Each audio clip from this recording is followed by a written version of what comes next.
ಸಂವಿಧಾನ ಪೀಠಿಕೆಯನ್ನು ವಾಚನ ಮಾಡೋಣ. ಎಲ್ಲರೂ ಎದ್ದು ಕೈ ಗ್ಲಾಸ್ ಮುಂದೆ ಚಾಚಿ ಕೈ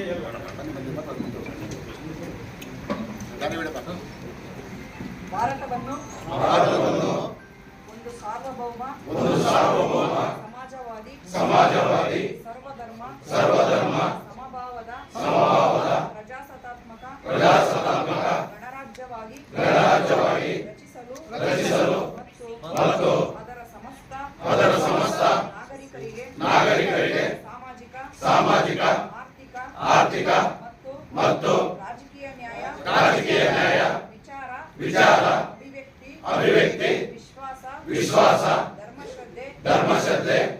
ಮತ್ತು ಉಪಾಸನಾ ಸ್ವಾತಂತ್ರ್ಯ ಸ್ಥಾನಮಾನ ಹಾಗೂ ಅವಕಾಶ ಸಮಾನತೆ ದೊರೆಯುವಂತೆ ಮಾಡಲು ಮತ್ತು ವ್ಯಕ್ತಿ ಗೌರವವನ್ನು ರಾಷ್ಟ್ರದ ಏಕತೆಯನ್ನು ಹಾಗೂ ಅಖಂಡತೆಯನ್ನು ಸುನಿಶ್ಚಿತಗೊಳಿಸಿ ಅವರಲ್ಲಿ ಮಾತೃಭಾವನೆಯನ್ನು ವೃದ್ಧಿಗೊಳಿಸಲು ಶ್ರದ್ಧಾಪೂರ್ವಕ ಸಂಕಲ್ಪ ಮಾಡಿದವರಾಗಿ ನಮ್ಮ ಸಂವಿಧಾನ ಸಭೆಯಲ್ಲಿ 1949 ಇಸ್ವಿಯ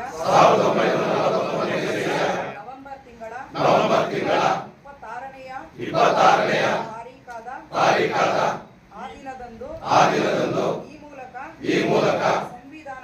ಸಂವಿಧಾನವನ್ನು ಅಂಗೀಕರಿಸಿ ಅಧಿನಿಯಮಿಸಿ ಅರ್ಪಿಸಿಕೊಂಡಿದ್ದೇವೆ.